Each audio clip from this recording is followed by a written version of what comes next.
नमस्कार, good morning सर्वांना। मी कल्याणी स्वागत करत आहे तुम्हा सर्वांचं आपल्या नवीन व्लॉगमध्ये। झालेली आहे सुंदर अशा नवीन दिवसाची सुरुवात आणि आजचा व्लॉग बनतोय म्हासुर्ण्यातून। आज आहे रक्षाबंधन, तर तुम्हा सर्वांना रक्षाबंधनच्या खूप खूप खूप शुभेच्छा। रक्षाबंधन हा सण पवित्र असलेली नाती जपण्याचा आहे। हा सण आहे भाऊ बहिणीच्या अतूट अशा प्रेमाचा आणि या सण साजरा करण्यासाठी प्रत्येक मुलगी आपल्या माहेरी येते। तर आम्ही देखील आमच्या माहेरी आलेलो आहे आणि आज आम्ही आमच्या घरी रक्षाबंधनाचा सण साजरा करणार आहे। रक्षाबंधनसाठी आमच्या आत्या नंतर माझ्या बहिणी वगैरे आम्ही सगळेजण एकत्र आलेलो आहे आणि आता प्रत्येक जण आपापल्या भावाला राखी बांधणार आहे। तर आज मी एक गोष्ट सांगितली सगळ्यांना की प्रत्येक बहीण आपल्या भावाबद्दल राखी सोबत ना एक चांगलं वाक्य पण सांगेल, आपल्या भावाबद्दल काहीतरी चांगलं सांगायचं आहे। तर चला आता पहिल्यांदा राखी बांधणार आहेत आत्या म्हणजे माझ्या भाऊंना म्हणजे माझ्या वडिलांना।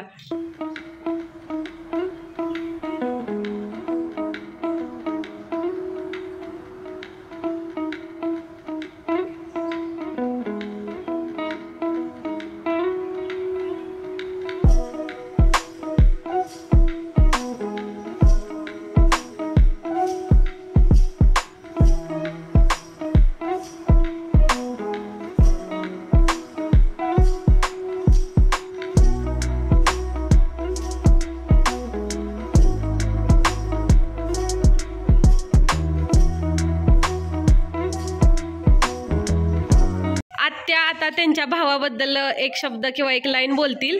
माझा भाऊ म्हणजे लाखात एक आहे, भावानं माझ्या विश्व निर्माण केल्यासारखं झालं आहे। छान छान छान। आता आमच्या मामी सुजाता मामी त्या माझ्या भाऊंना म्हणजे माझ्या वडिलांना राखी बांधतायत।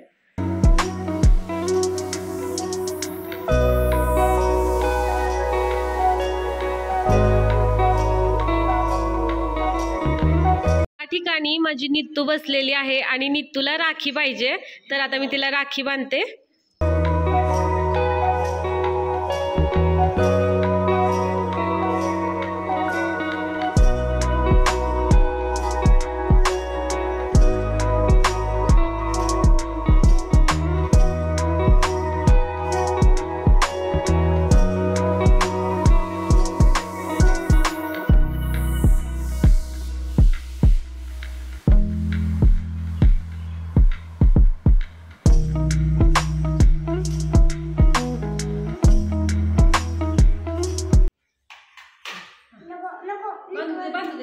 तिला नाही जमणार, त्या हातात उजव्या हातात बाळा। छान छान छान। आता मी बांधते, तू मागे सरक मागे सरक। ही आहे मी माझी छोटी बहीण प्रीती हिच्याकडून भावांसाठी घेतलेली राखी। आता या दोन्ही राख्या मी माझ्या भावाला बांधणार आहे।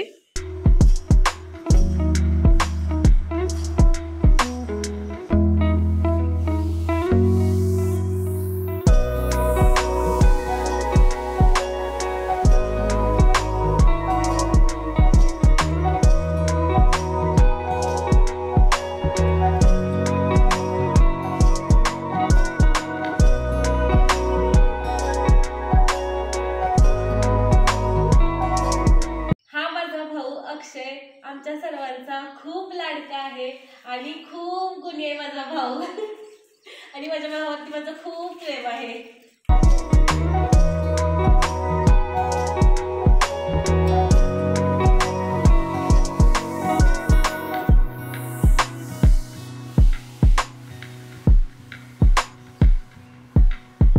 आता आई मामाला राखी बांधते।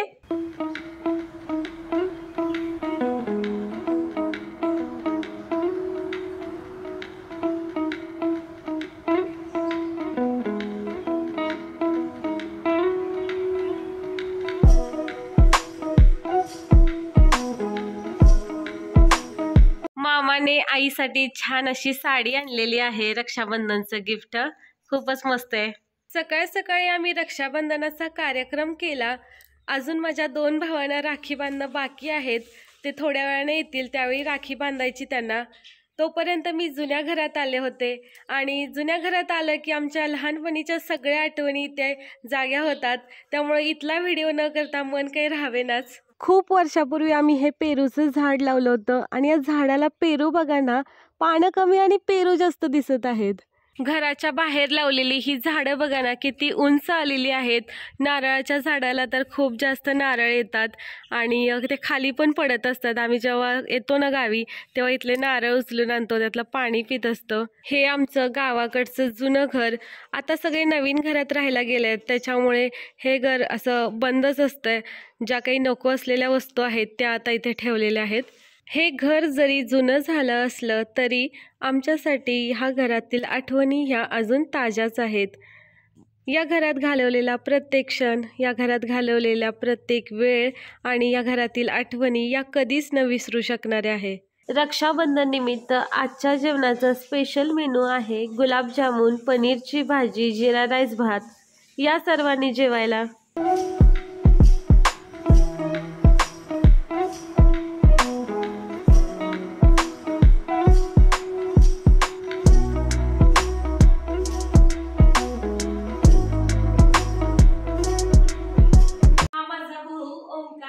खूप हुशार आहे, खूप मेहनत करतो. अशीच मेहनत कर, खूप मोठा हो, खूप सुखी राहा आणि आमचं सगळ्यांचं तुझ्यावरती खूप प्रेम आहे.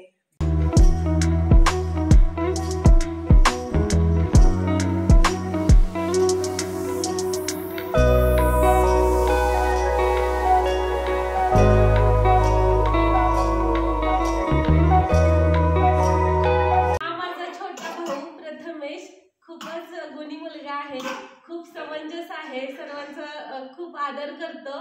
तर खूप मोठा हो, यशस्वी हो, गुणवंत हो, कीर्तिवंत हो. या वर्षीचा ट्रेंड असलेलं सर्वात सुंदर गिफ्ट म्हणजे पैशाचं बटरफ्लाय आणि ते आम्हाला देखील मिळालेलं आहे आणि हे बनवलेलं आहे साक्षीने. खूपच सुंदर दिसतं हे. या ठिकाणी हर्षू आणि नित्तूचं रक्षाबंधन सुरू आहे. लहान मुलांचं रक्षाबंधन म्हणजे एक मोठं चॅलेंजच असतं, त्यांना सगळ्या गोष्टी सांगायला लागतात.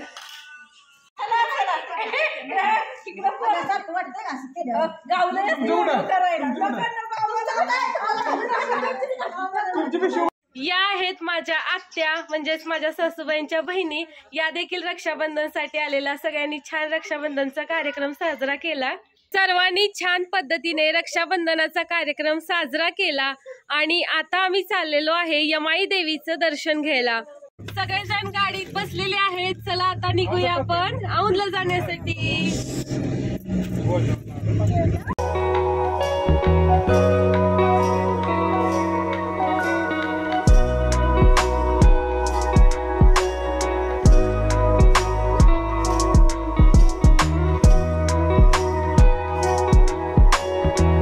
आणि आम्ही पोहोचलेलो आहे औंध येथे असलेल्या यमाई देवीच्या मंदिरामध्ये. चला तर आता आपण मंदिरामध्ये जाऊया आणि आतमध्ये जाऊन दर्शन घेऊया.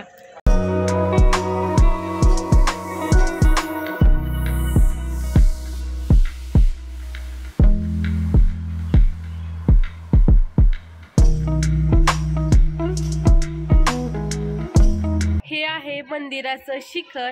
आतमध्ये यमाई देवी आहे, तर देवीचं दर्शन घेऊया आपण. मंदिराच्या बाहेर छान अशी झाडं लावलेली आहेत.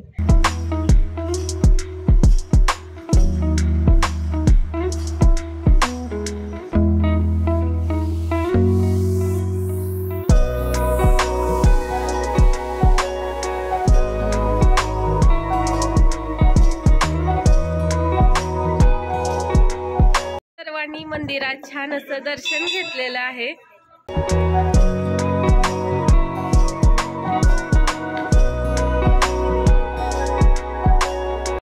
दर्शन घेऊन आता आम्ही दुसऱ्या मंदिरामध्ये जाणार आहे.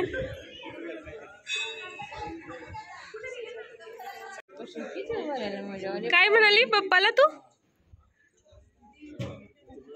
जेव्हा सुखी ठेव मला.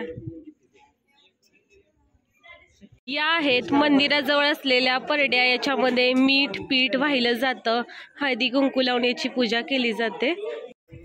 मस्तपैकी दर्शन झालं आणि आता आम्ही इथेच असणाऱ्या दुसऱ्या एका देवीच्या मंदिरात निघालेलो आहे. औंधच्या डोंगरावरून दिसणारा हा आहे सुंदर असा परिसर.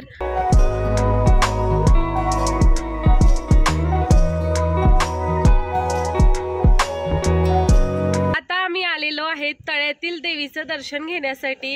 या ठिकाणी औंधचं मोठं तळं आहे, परंतु सध्या त्या तळ्याचं बांधकाम चालू आहे असं आपल्याला दिसतंय, त्यामुळे तिथे पाणी नाहीये. नाहीतर या पाण्याचं नेहमी दर्शन घेतलं जातं, त्याच्यामध्ये हातपाय वगैरे धुतले जातात आणि ते पाणी जर आपल्या शरीराला लावलं तर त्वचा रोग होत नाहीत असं मानलं जातं आणि हे खरं देखील आहे. या ठिकाणी आहे शंभू महादेवाचं शिवलिंग. ओम नमः शिवाय.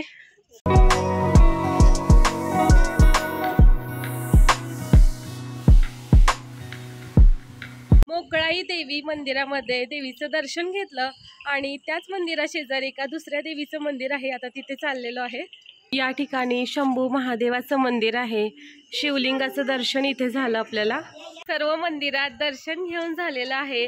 खूप छान दर्शन झालं आणि बऱ्याच दिवसातून आम्ही औंधला आलो, दर्शन घेतलं तर मस्त वाटतंय. आता हलका हलका पाऊस येऊ लागलेला आहे, तर चला आता मग घरी जाऊया आपण. रक्षाबंधनचा कार्यक्रम खूप छान झाला. आमचं देवदर्शन देखील खूपच मस्त झालं. तुम्हाला आजचा व्लॉग कसा वाटला हे कमेंट बॉक्समध्ये नक्की सांगा.